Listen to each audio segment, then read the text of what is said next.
हमसे जुड़ने के लिए YouTube पर बरकाती मोबाइल को अभी सब्सक्राइब करें। इसलिए नहीं आए, वो अल्लाह के वली हैं।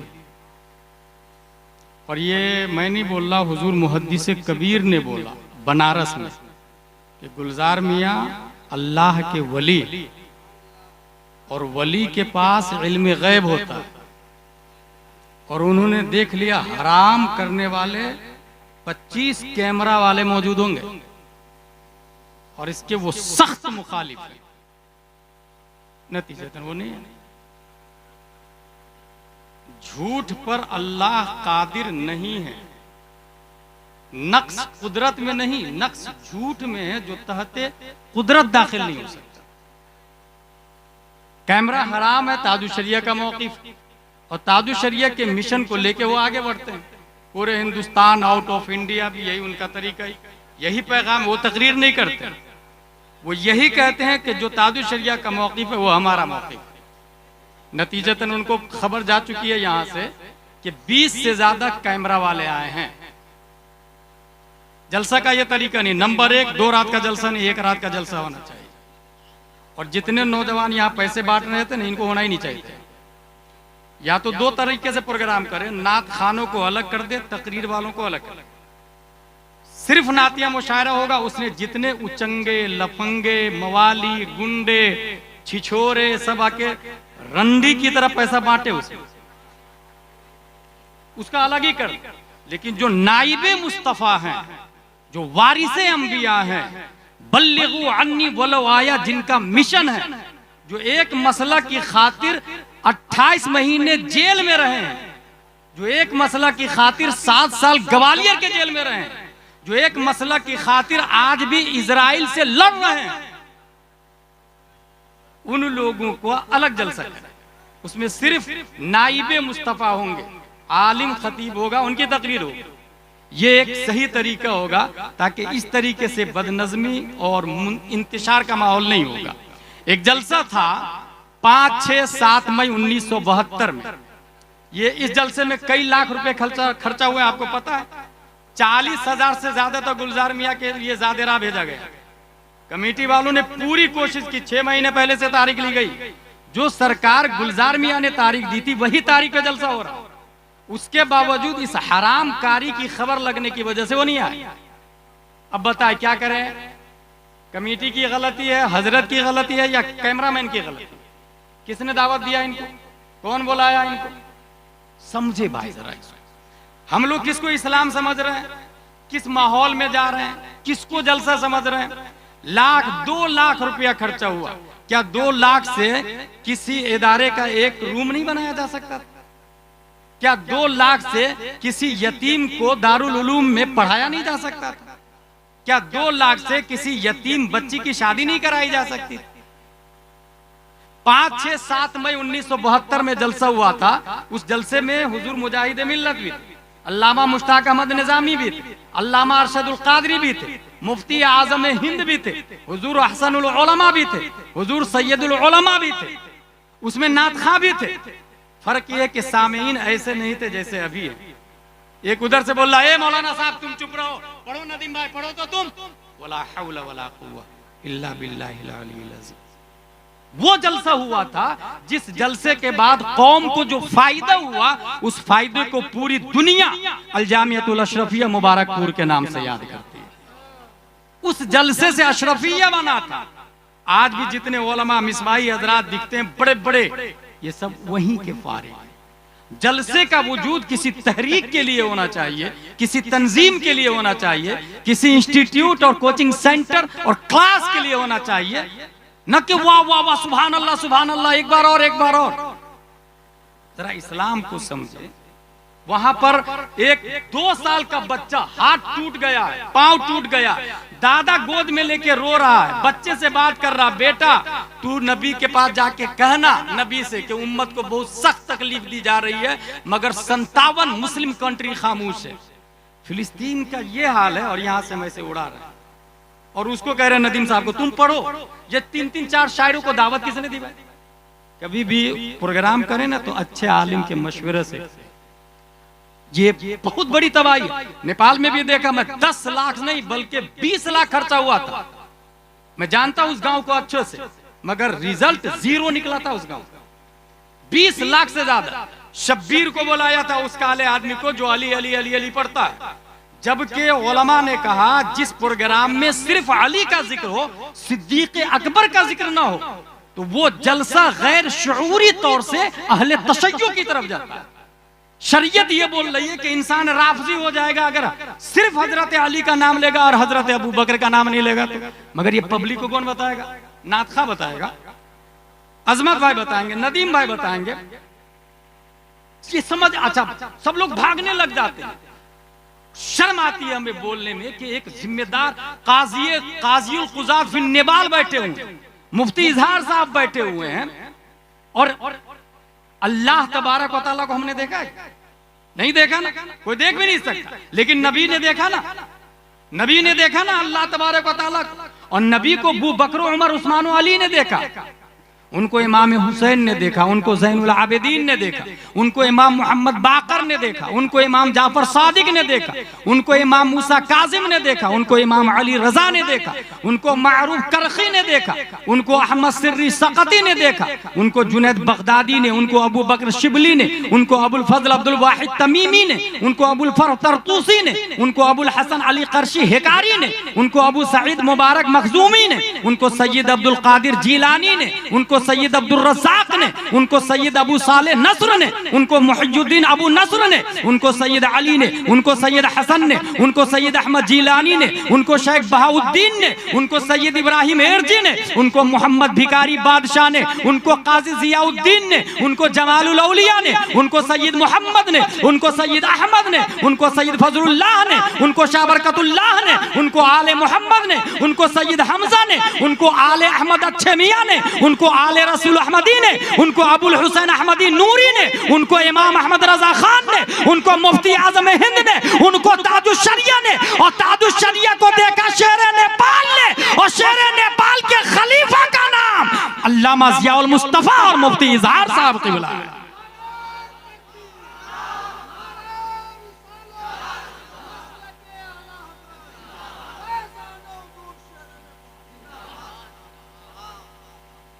इस्लाम बचाना, इस्लाम बचाना। कैसे बचेगा इस्लाम? ऐसे पैसा बांट के ऐसे इस्लाम बचेगा? कभी सोचे तन्हाई में जाके कि हम जो कर रहे हैं कितना सही कितना गलत है। असल में इस्लाम को एज अ दीन समझा ही नहीं हमने। नतीजतन जो हाल है वो आप देख रहे हैं। फिलिस्तीन में जब बच्चे का हाथ टूट रहा है तो जानते हैं, जब दर्द हो रहा है तो दूसरा आदमी कुरान पढ़ रहा है, और कुरान पढ़ते पढ़ते उसको स्टिचिंग की जा रही है, उसकी हड्डी जोड़ी जा रही है, उसकी चमड़ी जोड़ी जा रही है। अगर थोड़ा सा हाथ लगा हुआ तो हाथ को काट दिया जा रहा, अलग कर दिया जा रहा। कुरान की तिलावत से उनके दर्द को हटाया जा रहा। और यहाँ हम पैसे बांट के एंजॉय कर, और ऊपर से पब्लिक में से दादागिरी ना वही रहेगा। हमारे नदीम भाई से पूछा कितने आलिम का कोर्स किया उन्होंने? कभी सोचे आप इस बात को? ये मैं क्यों बोल रहा हूं? मैं जिम्मेदारी से बोल रहा हूं। हमारे उलमा मौजूद है ताईद के लिए। इस्लाम को रिप्रेजेंटेट कौन करेगा? इस्लाम की नुमाइंदगी कौन करेगा? जो इस्लाम को जानेगा तब ना। इस्लाम किस परिंदा का नाम है उसको समझेगा तब ना। जो जानता है उसको पीछे कर दिया आप लोगों ने। यही वजह है कि अगर यहाँ जलसा वहां आर्केस्ट्रा लिया है और बॉलीवुड की नंगी नाचने वाली लड़कियों को लिया। देखे पब्लिक किधर जा रही है। जिधर पब्लिक जाएगी इसका मतलब यह है कि हम इस्लाम को नहीं समझ रहे। हम तफन्नुने तबाह के लिए कर रहे हैं, हम तफन्नुने नफ्स के लिए कर रहे हैं, नफ्सानी ख्वाहिशात की तकमील कर रहे हैं। सवाल यह है कि एक बच्चे को कुरान की तिलावत से हाथ की चमड़ी जोड़ी जा रही है, क्या यह पॉसिबल है? क्या यह हो सकता है? मेडिकल डिपार्टमेंट में यह लिखा, focus on pain free areas if you are hurting pain in the nervous system, concentrate on what your hands can do instead. यकीनन मेडिकल डिपार्टमेंट का लॉजिक है। हाथ में दर्द हो रहा है उसको भूलना चाहते हैं आप तो पांव पे तवज्जो देकर आपका पांव क्या क्या कर सकता है। पूरी तवज्जो पांव पर हो गई तो हाथ का दर्द आप भूल जाएंगे। इसी थ्योरी को, ये थ्योरी लिया है फिलिस्तीन वालों से मेडिकल। ये थ्योरी लिया है मेडिकल ने कुरान वालों से, क्योंकि 1400 साल पहले जब हजरत अली को तीर लगा था तो ये फैसला किया गया कि हालत नमाज में निकाला जाए।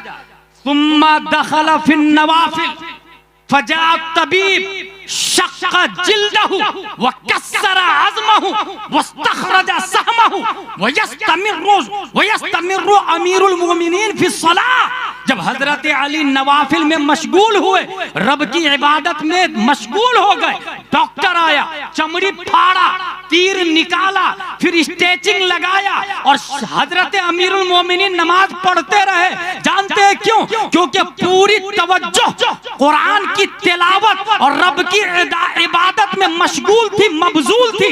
नतीजतन पता ही नहीं चला कि हड्डी तोड़ी जा रही है, चमड़ी काटी जा रही है, स्टेजिंग लगाई जा रही है। और इसी मोमेंट की तर्जमानी जब मेरा इमाम अच्छे रजा, प्यारे रजा, आशिक रजा, फाजिल रजा, अल्लाह की रजा, सहाबा की रजा, इमाम अहमद रजा खान फाजिल ब्रेल भी करते हैं तो कलम से कहते हैं, लेकिन काटा मेरे जिगर से गमे रोजगार का, काटा मेरे जिगर से गमे रोजगार का, यूं खींच लीजिए कि जिगर को खबर ना हो। मेडिकल डिपार्टमेंट में जो सिस्टम ऑफ थ्योरी लिया ये उनसे लिया। चले भाई, इजराइल का क्या कहना है वो सुन ले। इजराइल बोल रहा है कि यरूशलेम बिलोंग्स टू द ज्यूज, मस्जिद अक्सा हमारी है। आपके पास क्या प्रूफ? खुसूसन उन बच्चों से कहूंगा जो पैसे लुटा रहे थे खिलाफे शरत तरीके से। भाई मैं तो ये पढ़ा हूं कि 3 शेर के बदले तीन शेर के बदले एक आदमी ने 3 लाख रुपए शायर को दे दिए, 3 शेर के बदले। और वो 3 शेर ये है, बलौतुन्नास कर्नन बाद कर्निन फलम अरा गैर खय्याली वकाली वलम अरा फिल खुतूब अशद वक़अन व असअब मिन मआदाति रिजाली व दुख्तु मरारतल अशियाय तुर्रन फमा तामुन अमरु मिन सुवाली। इन 3 शेर के बदले पढ़ने वाले कौन थे? हजरत अब्दुल्लाह बिन जुबैर। और जिसने 3 लाख दिरहम दिया था जानते हैं कौन थे? हजरत अमीर मुआविया रदियल्लाहु ताला। लेकिन वो ऐसे लुटा के नहीं दिए थे जैसे आप दे रहे हैं। ये तरीका इस्लाम का तो नहीं था भाई साहब। लाखों रुपया नदीम भाई को देना, लेकिन वो अदब का सब तरीका होता है ना। नाचने वाले की तरह क्यों, डांसर वाले की तरह क्यों, आर्केस्ट्रा की तरह क्यों, इस्लाम की तरह शरीयत के दायरे में देना।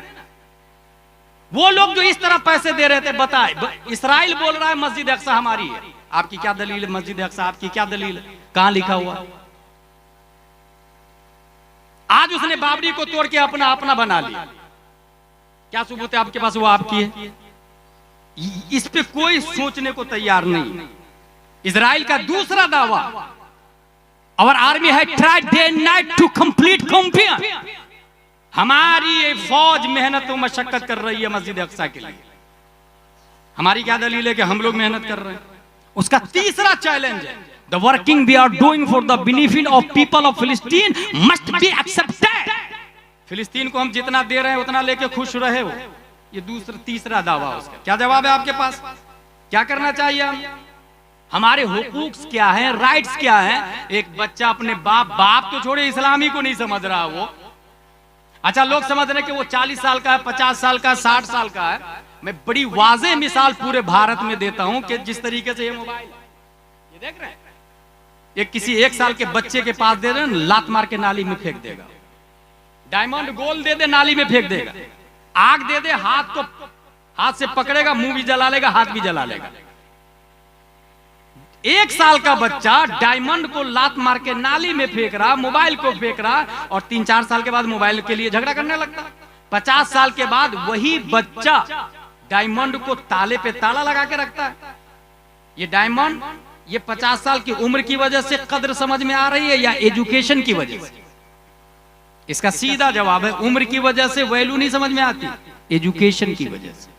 यही वजह है कि यहाँ जो बच्चा पैदा हो रहा ना भेमुआ में, उसको वहां डाल दे, अंडमान निकोबार में, और 50 साल के बाद लेकर के आए, अभी भी वो मोबाइल को लात मार के फेंकेगा। मैं गया था अल्लामा फजल खैराबादी के मजार शरीफ पे, अंडमान निकोबार।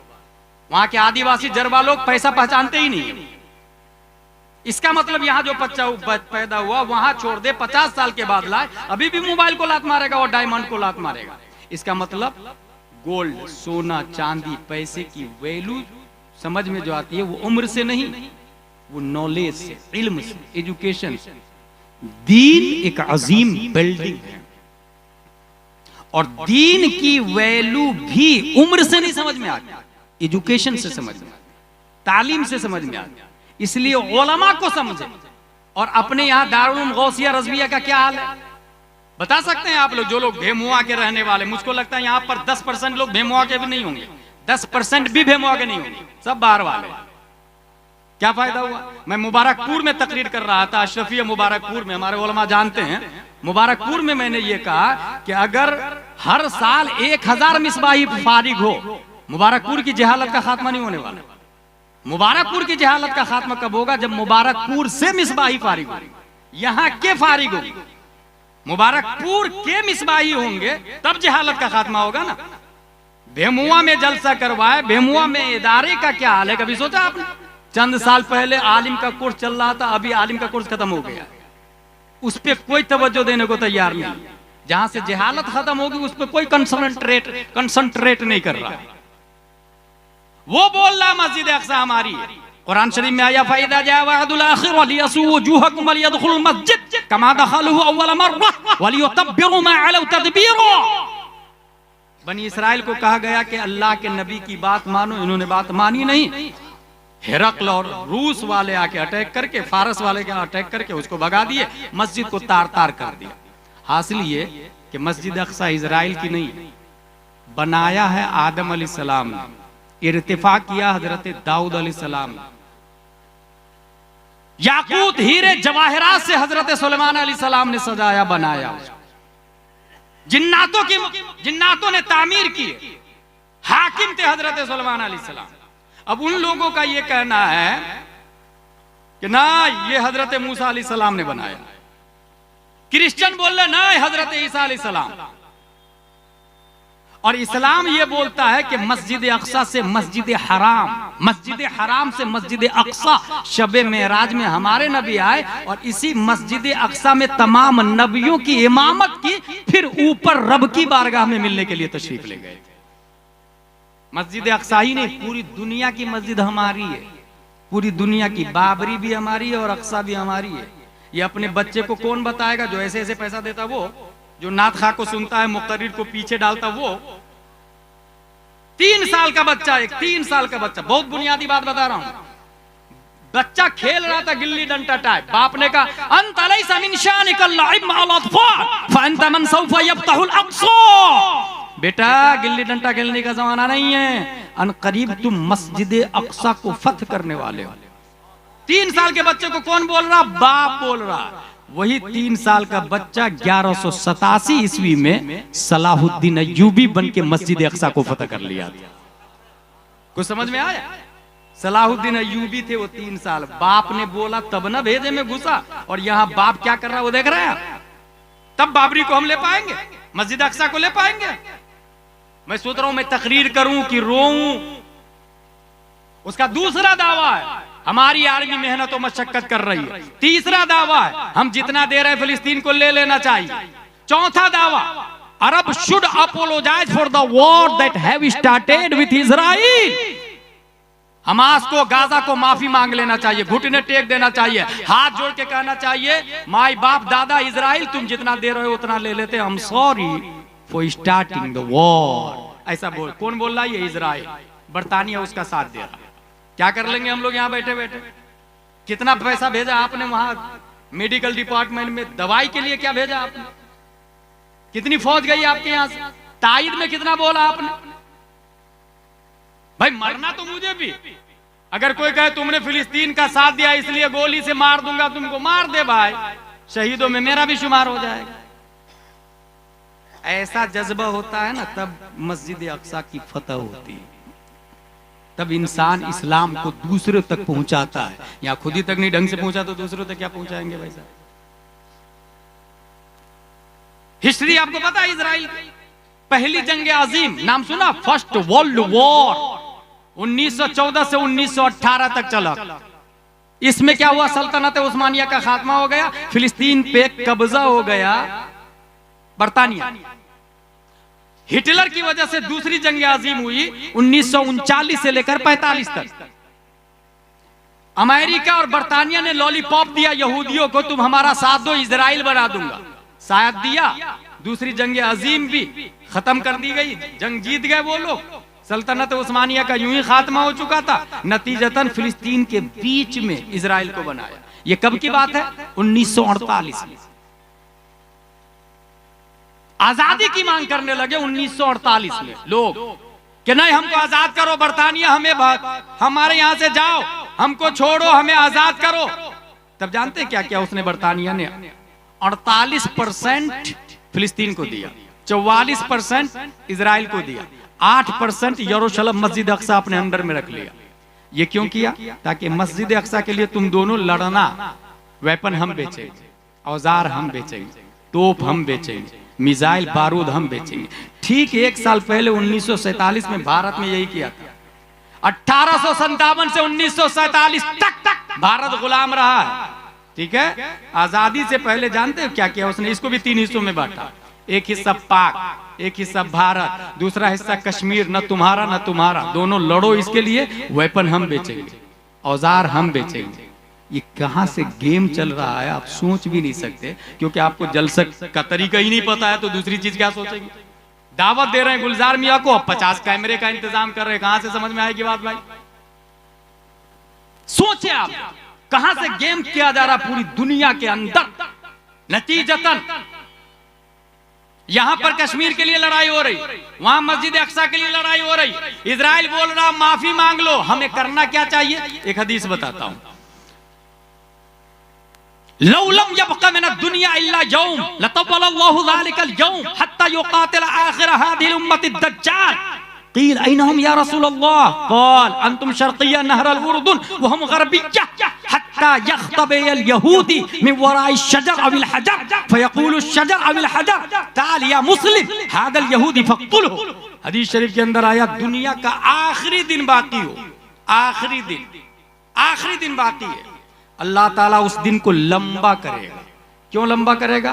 ताकि इस उम्मत का आखिरी फितना यहूदी दज्जाल को दुनिया से खत्म कर दिया जाए। इसका मतलब जानते हैं क्या हुआ? अगर वो पत्थर और दरख्त के नीचे छुप जाए तब भी आवाज आएगी। पत्थर बोलेगा, दरख्त बोलेगा, मुस्लिम यहां पर आओ, ये यहूदी है, इसको मारो। ये हदीस शरीफ के अंदर आया। वो बोल रहा माफी मांग लेना चाहिए। भाई साहब किस बात की माफी? 7 अक्टूबर 6:30 बजे 20 मिनट के अंदर जब 5000 रॉकेट फायर किए गए, पूरी दुनिया ने कहा Hamas terrorist, Hamas terrorist, Hamas terrorist. तेरे बाप की मर्जी चलती है, जिसको चाहेगा टेररिस्ट बना देगा। भाई किसकी वजह से टेररिस्ट? क्यों टेररिस्ट?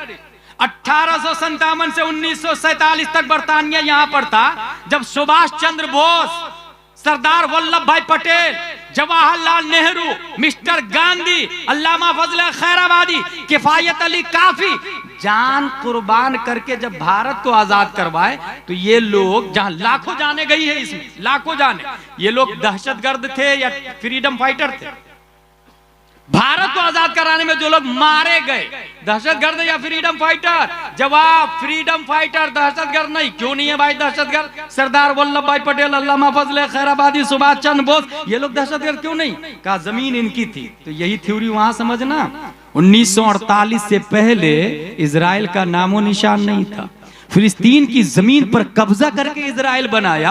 अब अगर 7 अक्टूबर को हमला करके अपनी जमीन को हासिल किया जा रहा, तो फिर वो टेररिस्ट कैसे हो सकते हैं? अगर ये फ्रीडम फाइटर है तो वो भी फ्रीडम फाइटर है, और अगर वो टेररिस्ट है तो इसका भी टेररिस्ट होना लाजिम आएगा। इसलिए साबित होता है कि अपनी जमीन, अपने हुकूक की बाजियाबी के लिए लड़ना ये दहशतगर्दी नहीं है, बल्कि फ्रीडम फाइटिंग है। फ्रीडम फाइटिंग, यहीं से बात समझ में आ गई। मैं फिलिस्तीन के मुसलमानों की जुर्रत को सलाम करता हूं, आपकी हिम्मत को सलाम है, आपकी ताकत को सलाम है। आप लड़ते रहे अपने हक की खातिर। दुनिया साथ देना दे, सऊदी साथ देना दे, कोई और मुल्क साथ देना दे, रहमान आपके साथ है, हबीबुर रहमान आपके साथ है, शेरे नेपाल की रहमतें आपके साथ है, शेरे बिहार की दुआएं आपके साथ है। रब्बे कदीर हिमायत देगा, मदद देगा। अगर आप मर गए तो शहीद आजम होंगे, और अगर आप जीत गए तो वक्त के अर्तुरुल गाजी होंगे।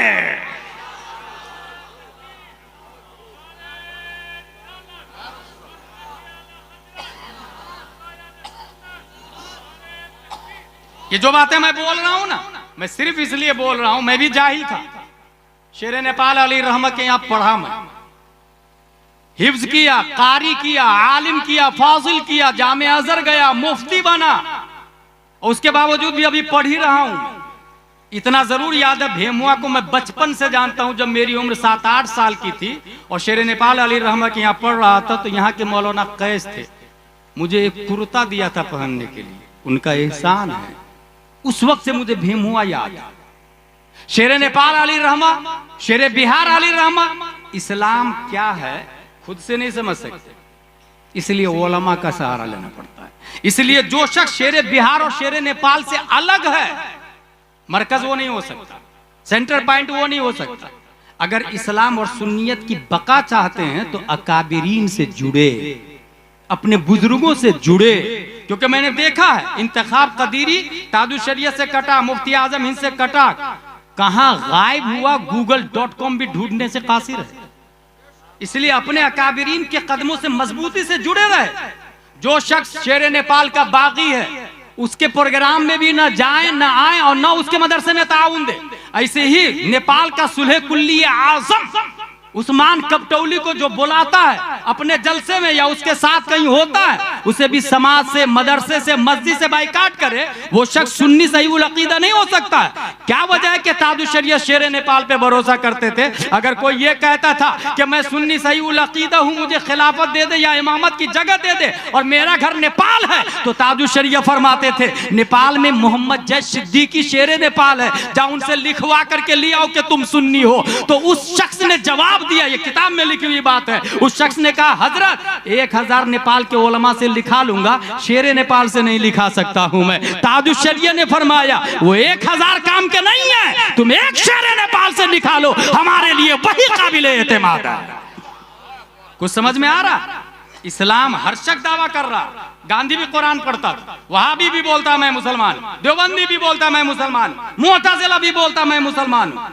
उर्फी वहाबी और ओरिजिनल वहाबी बाज़ाब्ता तक़सीमें की जा रही है। इसलिए ऐसे में ईमान को बचाना हो ना, तो शेर नेपाल काजी नेपाल बना के इनको गए, अपना जानशी बना के इनको गए। उलमा ने काजी नेपाल बनाए, खिलाफत दी हुजूर शेर नेपाल ने मुफ्ती इजहार साहब, जिनकी तारीफ अकाबिरीन भी करते, सीधे साधे। यही नाइब मुस्तफ़ा की पहचान होती है, यही ओरिजिनल आलिम की पहचान होती है। पहली बात, जलसे का तरीका 2 दिन न 1 दिन होगा। गुलजार मियाँ आएंगे, सरकार गुलजार मियाँ वली है अल्लाह की, ये मैंने पहले ही बता दिया, और ये मैं नहीं, हुजूर मुहद्दिस कबीर ने बताया। हमने जब बात की तो ये हमको बताया गया कि हजरत की तबीयत खराब है, मगर मेरी अकीदत कहती है उनके पास इल्म गैब है। ये 25-25 कैमरा देख के उन्होंने कहा यहाँ जाना ही नहीं। जिम्मेदारी तो सबकी है ना भाई। जलसा 2 दिन का नहीं, 1 दिन का हो, एक खतीब, एक शायर, एक पीर साहब, बाकी तमाम लोग को दावत है, लेकिन बरकत के लिए, तबर्रुक के लिए, और कोई ना कोई मकसद हो। जैसे दारुल उलूम गौसिया रज़विया को चालू करना है, दरसे निजामी लाना है, उसके ये मकसद होना चाहिए। कोई मकतब चालू करना है, ये मकसद होना चाहिए। कोई मस्जिद बनानी है, ये मकसद होना चाहिए। समाज में कोई सिस्टम और तबाही फैली हुई है, उस तबाही को खत्म करना है, वो एक टारगेट होना चाहिए। मुकर्रिर साहब को मौजू दे दिया जाए, जहेज यहाँ हमारे यहाँ बहुत ज्यादा चलता है, इसी के ऊपर आपके 1 घंटे की तकरीर होगी, और ये हैंड टू हैंड मौजू नहीं दिया जाता, साल 1 महीना 2 महीना पहले दिया जाता, जैसे अजहर वगैरह में होता, मिस्र वगैरह में होता। वो तैयारी करके आते हैं, अपने मौजू पे तकरीर करते। ये तरीका है जलसे का, इससे हजारों फायदे होते हैं। मैं जानता हूं एक जलसा को लोग तौबा करके नहीं जाते थे उस जलसे, बल्कि लोगों की लाशें उठाई जाती थी। वो जलसा गौसे आजम का जलसा होता था। मुकर्रिर खुसूसी शेख अब्दुल कादिर जिलानी हुआ करते थे। मेरे भाई, अपनी बच्ची अपने बच्चे को मकतब में भेजे। शेर नेपाल बिहार में हुजूर शेर बिहार हैं, नेपाल में हुजूर शेर नेपाल है। ये मरकज के मुअतमद है, इनके जानशी दोनों जगह मौजूद है। अपनी अकीदत और मोहब्बत और थ्योरी ऑफ इस्लाम, मरकज़े अहले सुन्नत बरेली शरीफ क्या है, ये यहीं से समझ में आएगा। इसलिए इनसे मजबूती से जुड़े रहे। रब्बे कदीर हम सबको कुरान शरीफ, हदीस शरीफ, फ़िक़्ह शरीफ पढ़ने, समझने, अमल करने की तौफीक अता फरमाए। वमा अलैना इल्लल बलाग। अस्सलामु अलैकुम। क्या सलातो व सलाम अलैका या रसूलल्लाह। नदीम भाई की एक फरमाइश थी कि धामनगर शरीफ में जो मरकज के हवाले से आपने बोला है वो बता दीजिएगा। क्योंकि सब लोग उनसे फरमाइश करते हैं, वो मुझसे कर दिए तो मैं बता ही देता हूं। दामनगर शरीफ में लाखों का मजमा था। हुजूर मुजाहिद मिल्लत इतने बड़े वली का नाम है, इतने बड़े वली का नाम है कि एक बार मैं इलाहाबाद भारतगंज में तकरीर करने गया तो वहां का एक नेता बोला कि एक जमीन के लिए केस लड़ रहा हूं। मैंने कहा क्यों? कहा वो जमीन की रजिस्ट्री निकाली गई तो पता चला मुजाहिद मिल्लत के नाम से रजिस्ट्री थी। इतने रईस आदमी थे कि 50,000 गवर्नमेंट को टैक्स भरते थे, उसके बावजूद फकीर बन के रहते थे हुजूर मुजाहिद मिल्लत। दारुल उलूम हबीबिया इलाहाबाद में पढ़ाते थे। अच्छा, खाना बनाने के लिए एक खातून थी, एक दिन खातून नहीं आई, कहीं चली गई तो अपनी जौजा को बुलाया उन्होंने, हुजूर मुजाहिद मिल्लत ने, कि आप आइए और उनकी जगह खाना बना दीजिएगा। उन्होंने कहा क्यों नहीं, उनकी जौजा खाना बनाती थी। मदरसे ऐसे कुर्बान दिए हैं इन लोगों ने, तब मदरसे यहां तक पहुंचे हैं। हुजूर मुजाहिद मिल्लत का उर्स हो रहा था, लाखों का मजमा था। वहां एक बात यह मैंने बताई कि मरकज अहले सुन्नत जो बरेली शरीफ है, आला हजरत मुफ्ती आजम हिंद, ये देखिए वो साहब हंस रहे हैं, वो क्या तकरीर सुनेंगे ये साहब, ये देखिए, देखा है उसको क्या बोला मैंने, बताया मैंने क्या बोला, बताया। यही होता है, तवज्जो से सुने समझे। मरकज अहले सुन्नत बरेली शरीफ है, लेकिन जब ताजुश शरीय का इंतकाल हुआ तब हिंदुस्तान का बहुत बड़ा खतीब, नाम नहीं बताऊंगा, बहुत बड़ा खतीब, उसने ये कहा कि अब मरकज बरेली शरीफ नहीं है। बस आप तो उनकी क्लिपें वायरल हुई कर्नाटक वगैरह, पूरे इंडिया में, आउट ऑफ इंडिया भी वायरल हुई। दलील क्या दी उन्होंने? उन्होंने ये कहा कि मरकज 3 नस्लों तक रहता है बस। पहले हिंदुस्तान का मरकज बरेली शरीफ नहीं था, पहले था दिल्ली, और 3 नस्लें मरकजी शख्सियत की हैसियत से रही है। शाह वलीउल्लाह मोहद्दिस देहलवी, शाह अब्दुल अजीज मोहद्दिस देहलवी, शाह अब्दुल कादिर देहलवी, मरकज खत्म, ट्रांसफर हो गया दिल्ली से खैराबाद। 3 नस्लों तक वहां मरकज रहा है। फजले इमाम खैराबादी, अब्दुल हक खैराबादी, फजले हक खैराबादी, मरकज खत्म, ट्रांसफर हो गया बदायूं शरीफ। 3 नस्लों तक यहां मरकजियत रही है। फजले रसूल बदायूनी, अब्दुल मुक्तदिर बदायूनी, अब्दुल कादिर बदायूनी, ये तीनों उलमा इंतकाल किए, मरकज खत्म, ट्रांसफर हो गया बरेली शरीफ। 3 नस्ल तक यहाँ भी मरकज बाकी। आला हजरत मुफ्ती आजम हिंद ताजुश शरिया, अब ताजुश शरिया का इंतकाल हो गया, अब मरकज बरेली नहीं है। ये किसने कहा? खतीब ने। बहुत वायरल हुई बात, बहुत वायरल हुई। जब गुलाम जिलानी अजहरी के कानों में आवाज आई तब मैंने कहा सुने साकितुल एतबार खतीब साहब, आपका कयास कयास माल फारिक है, क्योंकि प्लान पे गौर करें जो आपने दलील दी है। दिल्ली से मरकज इसलिए खत्म हुआ था कि शाह वलीउल्लाह मोहद्दिस देहलवी, शाह अब्दुल अजीज मोहद्दिस देहलवी, शाह अब्दुल कादिर देहलवी यकीनन बहुत बड़े आलिम, करोड़ों रहमतें हो इनकी कब्र पर, मगर जाने से पहले हिंदुस्तान की सुन्नियत के लिए इंसाइक्लोपीडिया देकर के नहीं गए। नतीजतन मरकज ट्रांसफर हो गया खैराबाद। फजले इमाम खैराबादी, फजले खैराबादी, अब्दुल हक खैराबादी, बहुत बड़े आलिम, करोड़ों रहमतें हो इनकी कब्र पर, मगर जाने से पहले सुन्नियों को इंसाइक्लोपीडिया नहीं दिया, कोई थ्योरी और लाइफ स्टाइल नहीं दी कयामत तक। नतीजतन मरकज खत्म, ट्रांसफर हो गया बदायूं शरीफ। फजले रसूल बदायूनी, अब्दुल कादिर बदायूनी, अब्दुल मुक्तदिर बदायूनी, मरकज खत्म, ट्रांसफर बरेली शरीफ इसलिए हुआ कि उन्होंने जुज़वी किताबें लिखी मगर जाने से पहले इंसाइक्लोपीडिया नहीं दिया।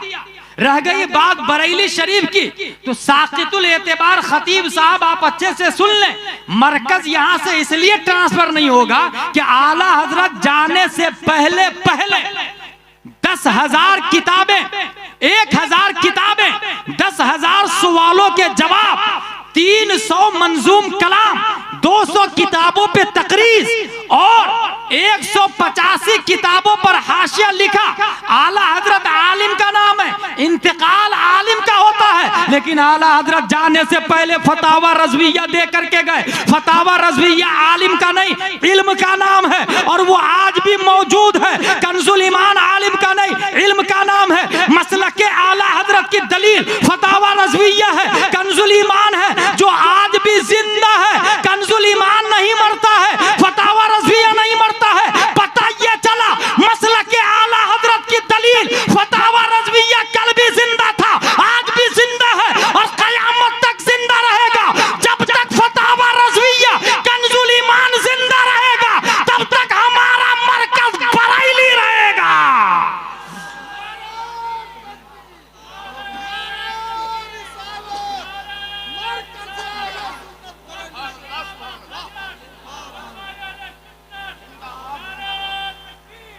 ये एक हकीकत है। आला हजरत पीर साहब का नाम नहीं भाई साहब। अल्लाह झूठ बोल सकता है कि नहीं? आला हजरत से सवाल हुआ। आला हजरत ने कलम उठाया और कलम से कहा, लिख सुबहान सुबूह अन ऐब किदबिन मकबूह।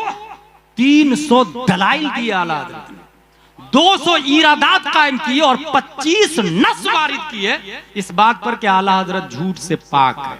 ये थ्योरी कहते हैं, इसको कहते हैं थ्योरी। और ये याद होना चाहिए आप लोग को ताकि इस्लाम को बचा सके।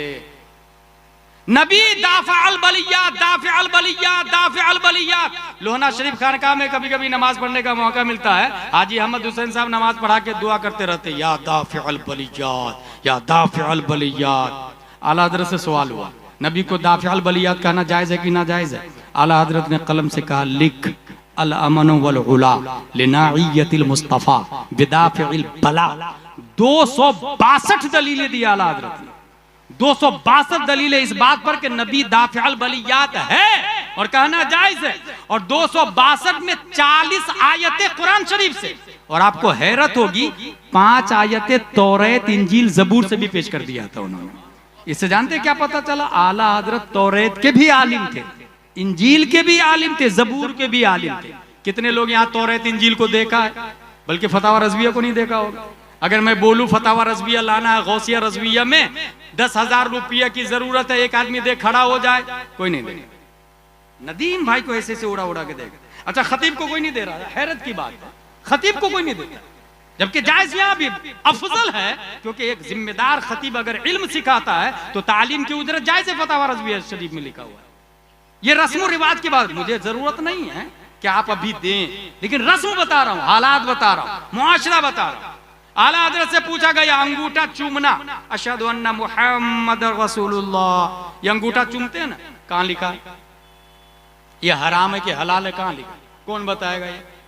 ये मसला आला हजरत से पूछा।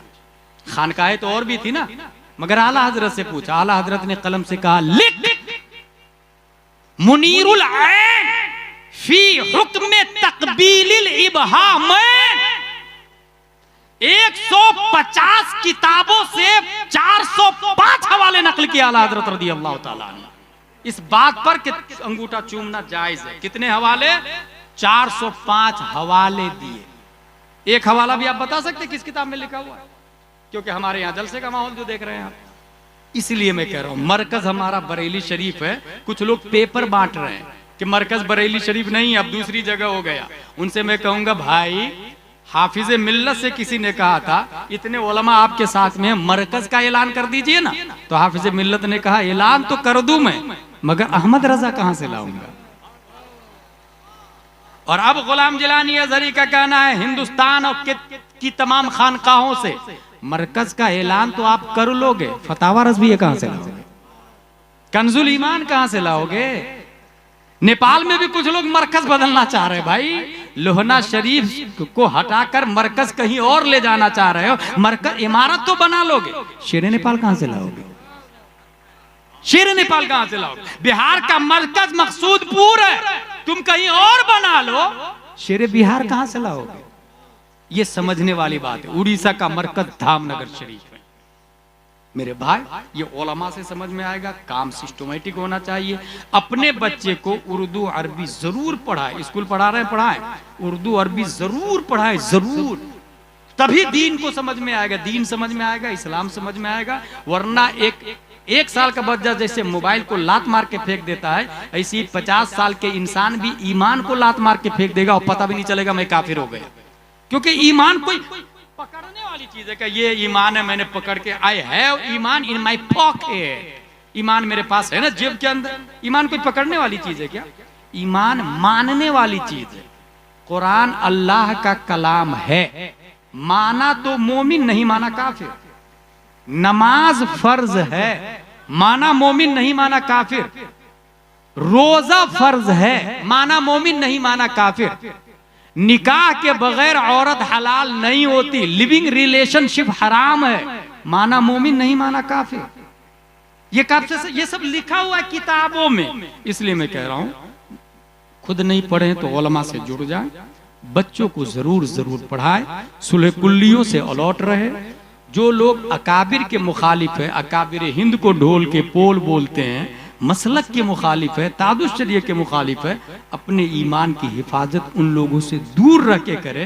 न मदरसे में चंदा दे, न अपने बच्चे को भेजे। अच्छा, डिसाइड कौन करेगा ये मदरसा सुलह कुल्ली ग्रुप का है, उस्मानी ग्रुप का है? कौन डिसाइड करेगा? आप मत डिसाइड करना, उलमा से पूछना, मुफ्ती इजहार साहब से पूछना, अल्लामा ज़ियाउल मुस्तफा साहब से पूछना। बासलाहियत उलमा बताएंगे कि कौन सुन्नी सही अकीदा है। वमा अलैना इल्लल बलाग। अस्सलामु अलैकुम। खड़े होकर सलातो सलाम पढ़ लें। उसके बाद काज़ीउल क़ुज़ात फिर नेपाल हुज़ूर अल्लामा ज़ियाउल मुस्तफा साहब दुआ फरमाएं। या नबी सलाम अलैका, या रसूल सलाम अलैका, या हबीब सलाम अलैका, सलवातुल्लाह अलैका, तलअल बदरु अलैना मिन सनियातिल वदाई, वजब शुक्रु अलैना, मा दआ लिल्लाहि दाई। या नबी सलाम अलैका, या रसूल सलाम अलैका, या हबीब सलाम अलैका, सलवातुल्लाह अलैका। मुस्तफा खैरुल वरा हो, सरवरे हर दो सिरा हो, अपने अच्छों का तसद्दुक़ हम बदों को भी निभाओ। या सलाम अलैका, या रसूल सलाम अलैका, या हबीब सलाम अलैका, सलवातुल्लाह अलैका।